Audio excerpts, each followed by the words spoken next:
جس کے لیے وارڈ کی ہر سطح پر مضبوط اور مانیٹرنگ میکانزم قائم کیا جائے۔ یہ ہدایات انہوں نے اپنے دفتر میں منعقدہ جائزہ اجلاس کی صدارت کرتے ہوئے دی، جس میں additional commissioner coordination doctor Saifullah بھٹی،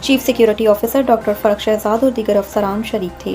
کمشنر نے ہدایت کی کہ تمام سینٹری ورکرز یونیفارم میں ہوں اور صفائی کے معیار پر کسی قسم کا سمجھوتہ نہ کیا جائے۔